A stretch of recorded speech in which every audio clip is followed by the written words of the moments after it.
Good evening, everyone, and welcome to class 104. This class is going to be on some of the tools that the prophets use. Of course, we've been discussing that in these first three classes, and we're going to keep going over these basic introductions to the various rhetorical devices and symbolic allusions that the prophets use. We're going to discuss why they use them, why it is effective, and so on. We've discussed that a lot already, but we'll sort of go in a quasi-chronological sequence, though we'll skip back and forth, and that is for example, tonight we're going to continue finishing what we started last week with the parable of the sower. And then we will, in the coming weeks, deal with things like the Adamic myth, the story of Adam and Eve. What does that symbolize? We will deal with the story of Joseph and why that's so important, that the Surah of Joseph is regarded as a very important symbolic allusion to the advent of Baha'u'llah, and we'll discover why Joseph is such a oft-mentioned figure in both the writings of the Bab and Baha'u'llah. So let me share my screen so that we can start with the poetic tools the prophets use. Now, you'll notice this title is different from the one I said it was going to be. I change things around minute by minute, so don't let that bother you. Class 104. There are two things I wanted you to be aware of, those of you who may not have gotten this from the first 100 classes. They have to do with the language of the prophets for two reasons. The first one is a quote from Baha'u'llah himself, from the gleanings of the writings of Baha'u'llah. And it has to do with the relationship between the manifestation of God. As we have said before, though perhaps not recently in our classes, Shoghi Effendi states that even in the next life, we will know God through the manifestation. In other words, he says, in this life, we know God not directly, but indirectly through the manifestation, even though we pray to God, and we presume that those prayers are received by God, but we understand God and pray to God through the revelation of Baha'u'llah. And so this very powerful quote of Baha'u'llah leaves us without any doubt as to the loftiness of the station of the manifestations in such a way that you can appreciate why the Christians were so perplexed when, after the death or the execution of Christ, they couldn't decide if he was God incarnate or he was a prophet of God or something in between, which is, we know, is the manifestation. So if you plug in the concept of the manifestation to the New Testament, and every time Christ talks about himself and his relationship to God, it makes everything absolutely clear. But it particularly, this passage makes it clear. The essence of belief in divine unity consisteth in regarding him who is the manifestation of God and him who is the invisible, the inaccessible, the unknowable essence, in other words, the essence of God, as one and the same. By this is meant that whatever pertaineth to the former, the manifestation, all his acts and doings, whatever he ordaineth or forbiddeth, should be considered in all their aspects and under all circumstances, and without any reservation, as identical with the will of God himself. Now, not as identical with God, but with the will of God. So everything the manifestation does and says is in accordance with the will of God. Now, this brings us to the language of the manifestations.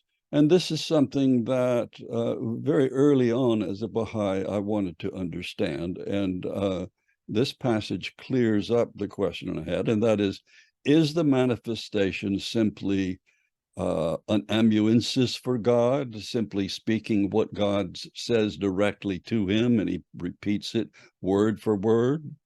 And you get these imperatives, say, and then a colon, and then you have something. I remember in a talk with a dear friend of mine and a very important scholar in the Baha'i faith, I said, do you think that the manifestation is just saying what God tells him to say, or is he creating it himself? And he says, well, when it says say, everything after say is a direct quote. Well, that didn't satisfy me. And I found this quote, which set me straight, alluded to. Now, this is Shoghi Effendi in God Passes By, and he's talking about the Kitabi Aqdas. This is the subject of it, but it's one particular passage down here that we're going to look at, but let me read it first. Alluded to in the Kitabi Igan, the principal repository of that law which the prophet Isaiah had anticipated, and which the writer of the Apocalypse had described as the new heaven and the new earth, as the tabernacle of God, as the holy city, as the bride, the new Jerusalem coming down from God.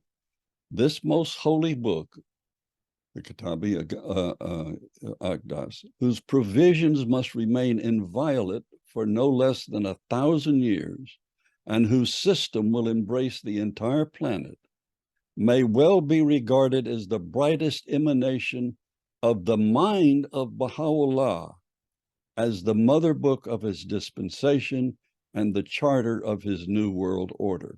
Now, the reason I point this out is this is unmistakably clear that the writings of Baha'u'llah emanate from his mind, that he is the creator of his own revelation. So God inspires the prophets what to say, but the words themselves are devised by the manifestations. And of course, we know that they do this spontaneously, without premeditation, without any further editing. The reason this is important is because you get the impression, for example, in the Quran, that Gabriel, the angel Gabriel, is the one speaking to Muhammad, not God directly, but God is telling Gabriel, tell Muhammad to say this. And so you have this same thing, this imperative say. Now, does this mean Gabriel is the creator? And you have, of course, as you know from the classes, those of you who took them about midway through our course when we discussed Islam, that every time Muhammad would reveal something that was meant to be the word of God, he would go into a trance-like state, sort of like a seizure. And it was very clear when he was revealing and when he wasn't. There are also some descriptions of the rather amazing physical effect that the process of revealing the word had on Baha'u'llah from those who saw it happen. So I just wanted to get these two things straight because they're very important as we proceed to discuss how Scripture works, in what way, what tools they use and so on, but they're their tools. They decide how they're going to teach.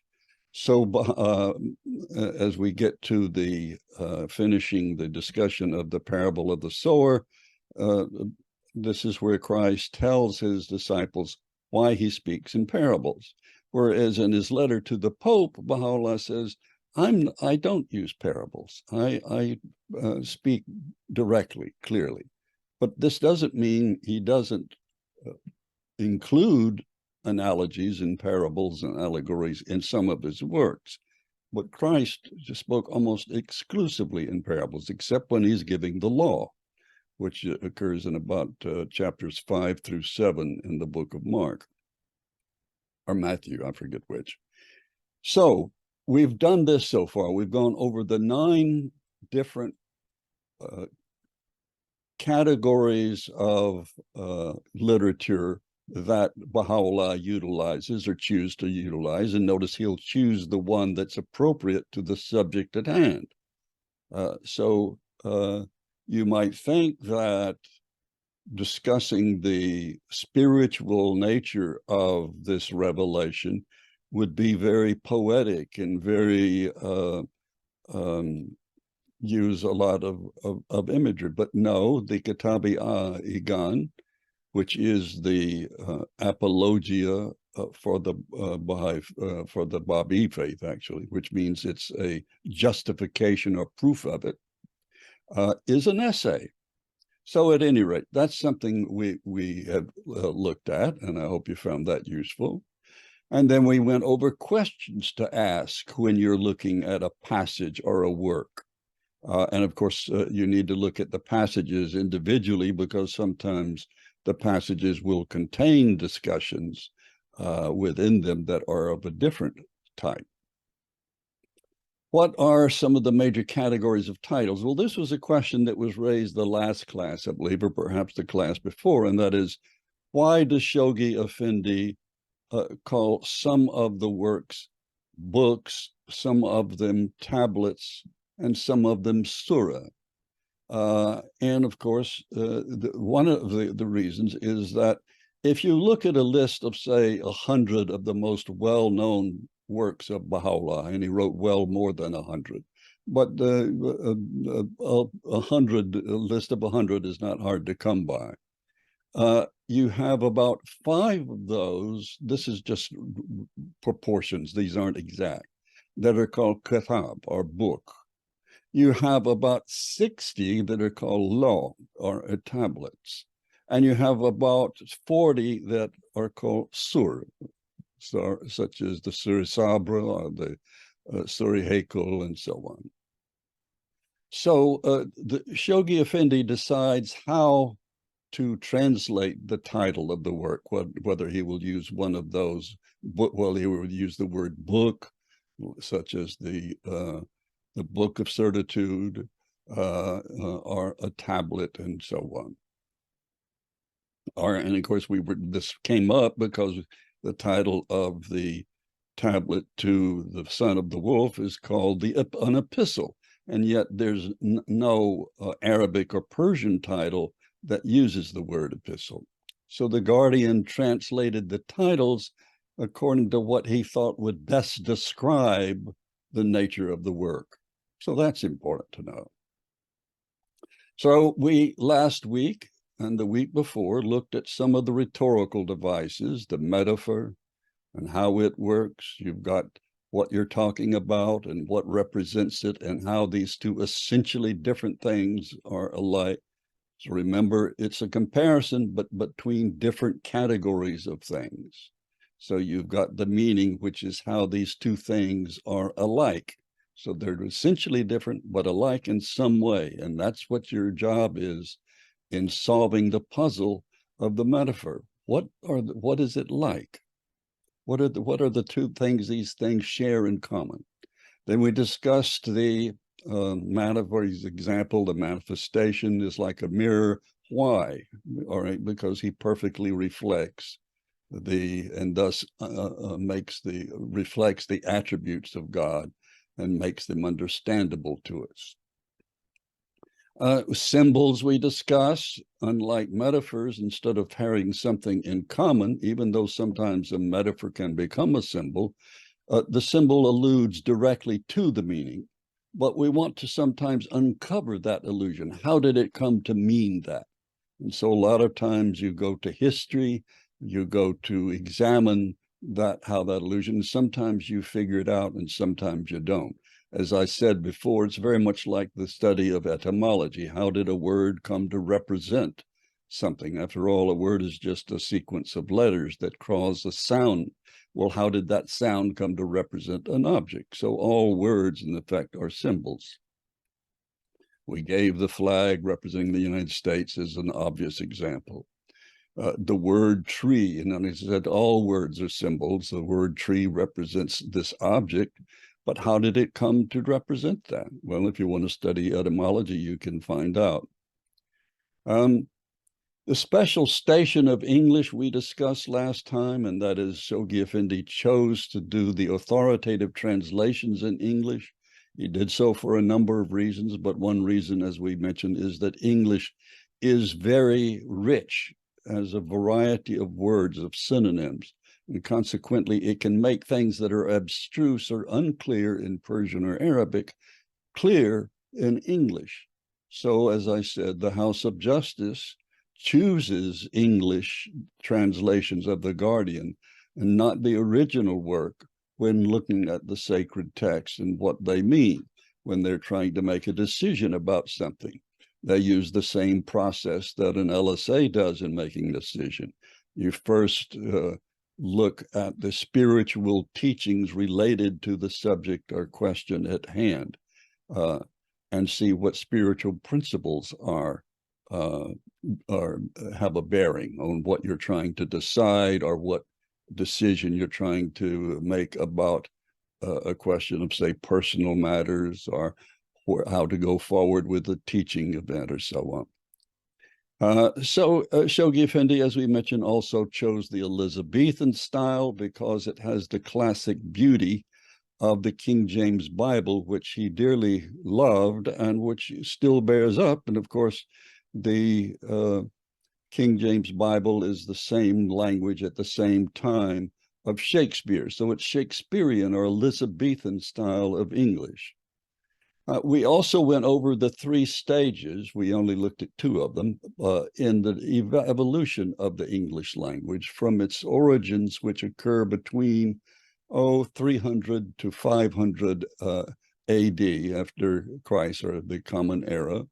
And we looked at this first opening passage from, these words from Old English, and we looked at the opening passage from Beowulf, which was written entirely. It's an epic written entirely in Old English, and it's beautiful. And you hear it chanted as they did. They would sit around in the mead hall, as they called it, which was a Scandinavian vaulted wooden building where the king resided, or chieftain resided. It was a tribal community, and the warriors would sit around and they would drink the mead and probably get drunk. But as they did so, an individual who had a special title, a shilp, which comes from a word shilpen, which means to, we get the word shop from it, where something is made. He was the fashioner of the song, of the words, and he would tell the story. But he wouldn't read it. Each telling was, in effect, a new rendering of the story. And this is true with all tribal cultures. The first thing they have is storytelling, and it's always in some verse form. So poetry, as I said last time, is the first form that occurs in writing in any culture. This is what your language looked like 700 years ago. Juan April with his resulta. This is where very much you can probably figure out most of these words. They look like modern English. A lot of French influence, as I said. So this was written around 1400 or finished in 1400 by Chaucer. And then this is a sonnet by Shakespeare. So this is the language the Guardian chose. This is a sonnet 73. So this was written in the 1590s. That time of year thou mayest in me behold, when yellow leaves are none, or few do hang upon those boughs which shake against the cold, bare ruined choirs where late the sweet birds sang. This is a beautiful poem for reasons that would take me about an hour to explain or for us to discuss. But beautiful imagery, and it compares the dying of a person, the fading of youth, to the dying of a fire, but to four different things. To late fall, when yellow leaves are none or few do hang, as the twilight of a day, and finally to a fire that is glowing in its last embers. And I love this line, that lies on the ashes of his youth, the glowing fire, still alive but barely, and the ashes of the youth, the spent youth. Isn't that beautiful? Well, again, we can't go over that right now because that's not our job. But we did get to this parable of the sower, and we looked at the four different kinds of soil that the manifestation as the sower of the seeds being the wisdom of the words, and the different kinds of ground they fall on, which represent four different kinds of recipients or hearers. And each has a different future depending on who hears the words.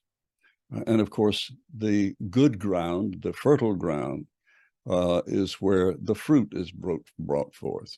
Now, this is an image we'll look at a lot when we get to looking at some of Christ imagery, particularly when we talk about one of our classes is going to be on wine imagery.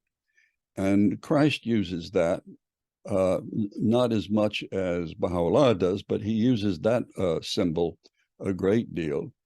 And so that the grapes grow on the vine, on the branches of the vine. And Christ says in a passage we'll see later that he says, I am the vine and my Father is the husbandman or the vine dresser.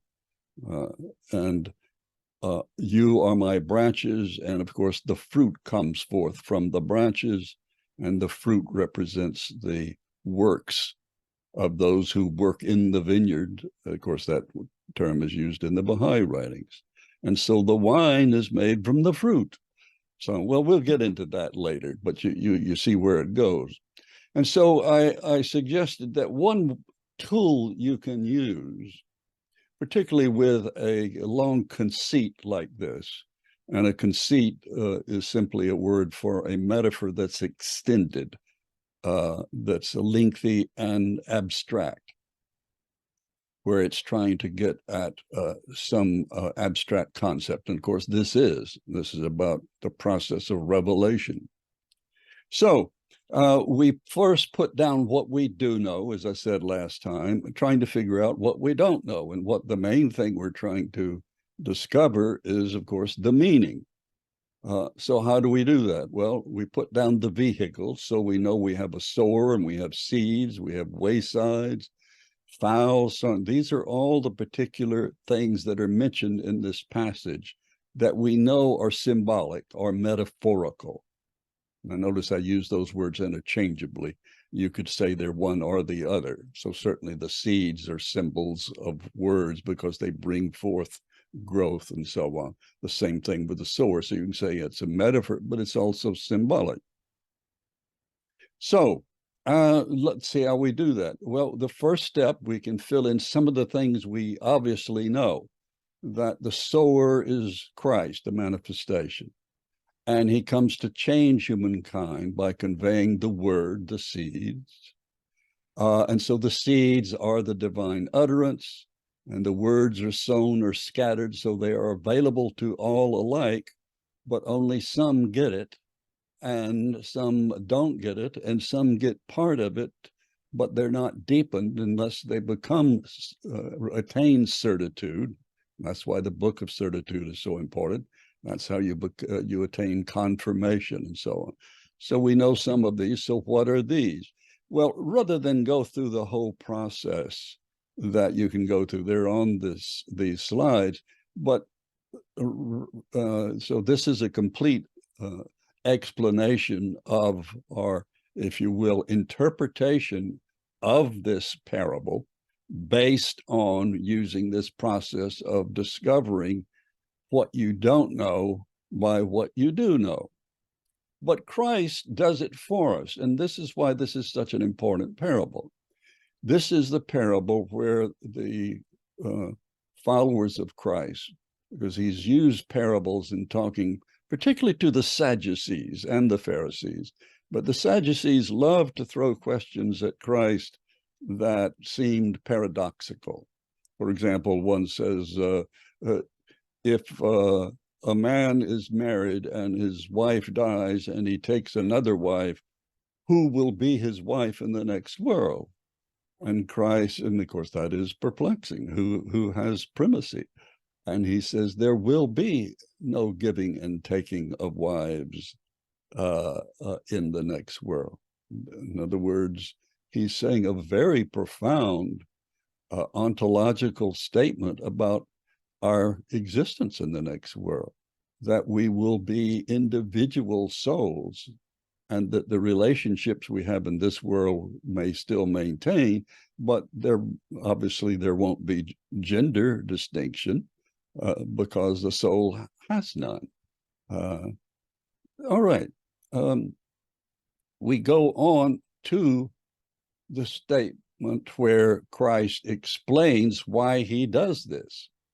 And in the next statement, he explains or explicates the parable that we just took apart up here. So on the one hand, you can, this is what I came to on my own, but Christ vindicates my interpretation here and here. All right. So let's go back to here. As disciples say, in effect, they're saying the same thing that when Christ talks about himself as the bread, and you must partake of this bread. I am the bread of life. And this really confused the literalist Pharisees, who said, what is he talking about? How can he tell us to eat of his body? They just see this as just nonsense. Well, Christ explains why he gives them these puzzles to solve with their literalist, legalistic view of Scripture and a religion that had become so legalistic that almost everything was dictated by the law. And as I recommended last time, the 4 present available seasons of The Chosen is very good about portraying the Jewish community at the time of Christ and what he had to struggle against insofar as the literalism with which they took the Scripture. The disciples came to him and asked, why do you speak to the people in parables? He replied, because the knowledge of the secrets of the kingdom of heaven has been given to you, but not to them. In other words, you instinctively know, like the dawn breakers, if you will. And they were very much like the dawn breakers. They weren't educated. They had not been like the Pharisaic scholars and so on. But the early dawn breakers may have had none of the writings in hand. They had, very little depth of knowledge, but they had faith based on the purity of their soil, if you want to put it in metaphorical terms. So he's saying, you have been given the gift of understanding instinctively what I am saying and what it means. But they have not. He says, whosoever does not have, even what they have will be taken from them. This is why I speak to them in parables. Though seeing, they do not see. Though hearing, they do not hear or understand. In them is fulfilled the prophecy of Isaiah. And the same prophecy is spoken of in the Baha'i writings as well, is alluded to, the same passage. They see, but they don't see. They hear, but they don't get it. You will be ever hearing but never understanding. And this is the quote he is quoting to them from the book of Isaiah. And this is something else, of course, we know, those of you who took the first series of classes when we studied the book of wisdom, the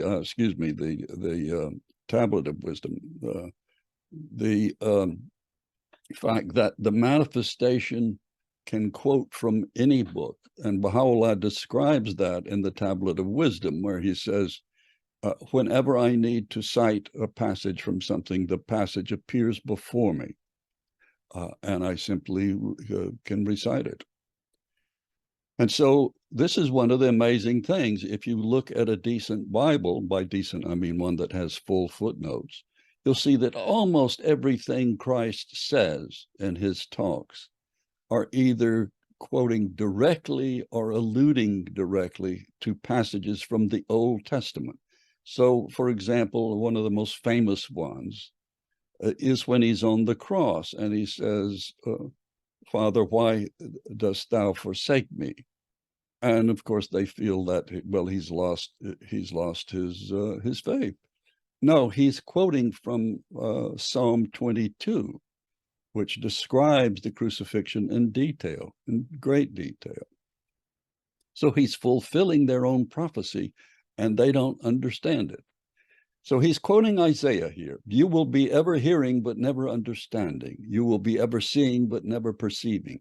For this people's heart has become calloused. They hardly hear with their ears, and they have closed their eyes. Otherwise, they might see with their eyes, hear with their ears, understand with their hearts, and turn, and I would heal them. Isn't that beautiful? And so that's, as you can see, from Isaiah chapter 6, 9 through 10, but it's quoted by Christ in Matthew 13, verses 10 through 17.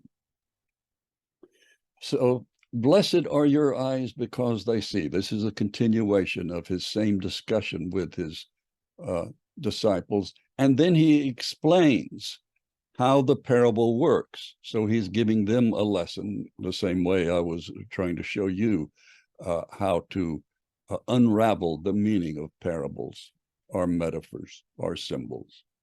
For truly I tell you, many prophets and righteous people long to see what you see, but did not see it, and to hear what you hear, but did not hear it. And of course, those long for the coming of the Messiah, the same thing that Baha'u'llah says over and over again in his letters to the kings and rulers of his day. This is the time you've been waiting for, particularly to the Pope. And this is the second coming, and it's fulfilled. And of course, this is what he does in the Igan. He interprets 3 verses from Matthew. I think it's 27 through 29, so that's only 2, but at any rate, around there, about the signs of the coming of the second coming. Listen then to what the parable of the sower means. When anyone hears the message about the kingdom and does not understand it, the evil one comes and snatches away what was sown in their heart. And of course, the evil one we know is really an allusion to Satan, but Satan, of course, is symbolic of the self. So in effect, they turn inward to themselves rather than having an open heart. This is the seed sown along the path. The seed falling on rocky ground refers to someone who hears the word and at once receives it with joy, but since that they have no root, they last only a short time. Now, you've seen this with people perhaps who have joined a religion. They're enthralled with the religion. They are on a high and they are ecstatic, but then that wears away like a love relationship, the first ecstasy of a love relationship. Well, in time, the relationship has to evolve and have root and become confirmed in all sorts of ways. And this is, of course, what we will talk about with the 7 valleys, which is a very symbolic word. When trouble or persecution comes because of the word, they quickly fall away. The seed falling among the thorns refers to someone who hears the word, but the worries of this life and the deceitfulness of wealth choke the word, making it unfruitful. It's not something, especially in the context of today's society, where almost everything is focused on attaining wealth, on attaining a name, and so forth. But the seed falling on good soil refers to someone who hears the word and understands it. This is the one who produces a crop yielding 100, 60, or 30 times what was sown. And of course, the crop in other passages refers to, it can refer to wheat, out of which the bread is made, the most frequent symbol that Christ uses to describe himself and to describe his ministry. So there you go. There are his authoritative interpretation of his own parable. So we don't have to wonder what it means. Now we know. So a lot of times you will find that you will interpret a passage from the Baha'i writings or from the Old or New Testament or from the Quran. And then you will find an authoritative interpretation of it. And it's interesting to see. And of course, only the authoritative interpretations sort of put an end to it. And even then, you're supposed to understand it on personal levels and deeper levels. So while he's given an authoritative interpretation here, you say, well, how does this relate to me? Well, it relates to those things that are what are the things in this life that are distracting me? Okay, all right. So this is important prophecy of Christ regarding language. And this is in John 16:25, where Christ says, though I have been speaking figuratively, and in the King James Version, I think he says the word parables, a time is coming, I use different versions for different purposes, when I will no longer use this kind of language, but will tell you plainly about my Father. Well, of course, that time is this time, and this is Baha'u'llah stating this very thing. This is his letter to the Pope that is included most fully in the summons of the Lord of Hosts in the Surah Hakel. So the summons of the Lord of Hosts is not a title of a work by Baha'u'llah. It's the collection of several works by Baha'u'llah, the most important of which is the Surah Hakel, the tablet of the temple. Whatsoever proceedeth from the tongue of the Son was revealed in parables, whilst he who proclaimeth the truth in this day speaketh without them.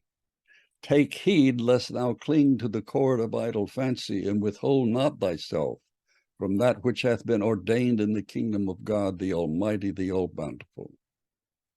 Should the inebriation of the wine of my verses seize thee, and of course this is one we're going to get to in another class, wine. Why use wine when wine is forbidden in the Baha'i faith?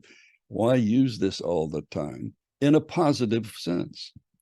So the intoxication or inebriation of the wine of my verses seize thee, and thou determinest to present thyself before the throne of thy Lord, the creator of earth and heaven. Make my love thy vesture, and thy shield remembrance of me, and thy provision reliance upon God, the revealer of all power. Isn't that beautiful? And of course, here you have some beautiful images. Okay, you have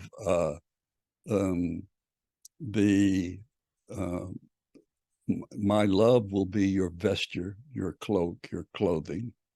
Your shield will be remembering me, and your provisions, your food, your water, will be your reliance upon God. So, of course, Baha'u'llah uses imagery throughout his writing. So even though he doesn't use parables as much or as elaborately or as frequently as does Christ, there are I don't want to say parabolic, there are analogical stories that he tells and so forth. Well, I've got several experiments for us to look at. This first one, I say experiment 4, that's from another class. Don't worry about the number of it. But this is the 4th thing we're looking at. I chose it because obviously this hidden word is, and notice it's from the Persian. Remember I said the Persian are poetic, the Arabic ones are more straightforward. Quaff from the tongue of the merciful, the stream of divine mystery. Now notice, son of my handmaid. Quaff from the tongue of the merciful, the stream of divine mystery. So drink from the tongue, in other words, drink from my writings, imbibe my writings that come from the stream of divine mystery. And behold from the day spring of divine utterance, the unveiled splendor of the day star of wisdom. So, and here he says the same thing, but in a metaphor, in an analogy. Sow the seeds of my divine wisdom in the pure soil of the heart. Okay, so pure soil of the heart. We could make that same chart that we did with the parable of the sower, and this is the same. Water them with the waters of certitude, that the hyacinths of knowledge and wisdom may spring up fresh and green from the holy city of the heart. We could talk about this one a long time. But but he's he sort of explained them for you. The seeds that you sow in the pure soil of your heart are divine wisdom.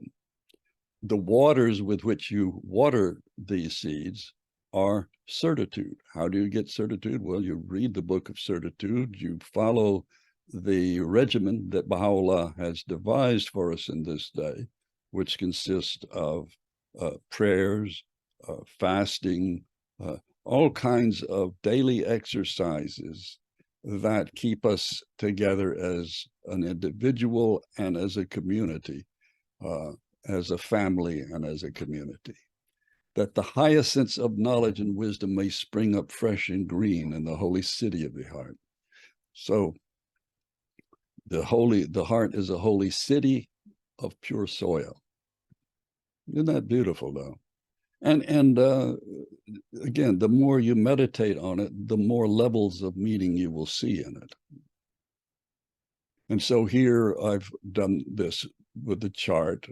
Of course, Baha'u'llah has spelled them out for us, so there's not much we need to do by way of figuring out what our goal is, which again is to discern the meaning. So without taking time to read this for you, you can read it on your own when you look at this either as a video or downloading the PowerPoint, which you can all do. Okay. Wine and imagery. I think I'm going to, we've gone for 45 minutes. Let me see how much more we've got. The true one. Well, let's do this one. Yeah, let's do this one kind of quickly, and we can get to it more deeply next time where we go over the wine imagery. But this is one of them. As I say, Christ uses primarily the bread imagery, and we'll spend a whole class on his use of nourishment in imagery. So Christ says, I am the true vine, and my Father is the gardener. And again, this is not the King James Version. In the King James Version, he is the vine dresser, or he is the husbandman. He cuts off every branch in me that bears no fruit, while every branch that does bear fruit, he prunes so that will be even more fruitful. Now, this is beautiful. What's he talking about here? Well, if you've ever raised a fruit tree or grapes or so on, you know that once they're done fruiting, you cut them way back so that they will bring forth more fruit. But what does that mean symbolically? You are already clean because the word I have spoken to you. Remain in me as I also remain in you. No branch can bear fruit by itself. It must remain in the vine. Neither can you bear fruit unless you remain in me.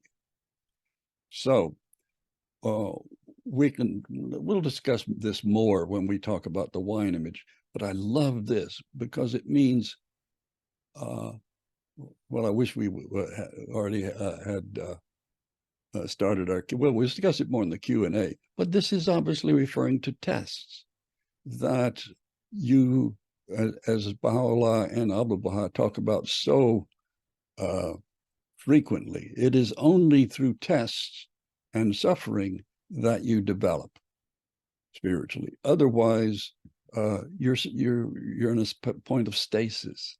And this is why you even struggle to understand the word.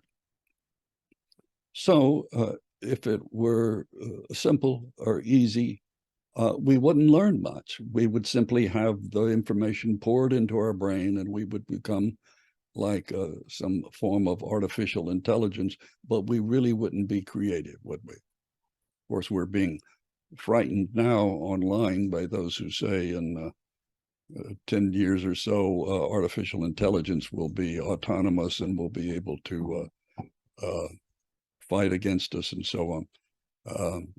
So we have to start thinking about what is the distinction between a very advanced computer and the human mind. It's a very important subject, and the Baha'i writings talk about it quite a lot. All right, I'm going to stop sharing my screen and let that finish my presentation. And then those of you who wish to ask or something or make a contribution or comment, you may unmute yourselves and raise your hands.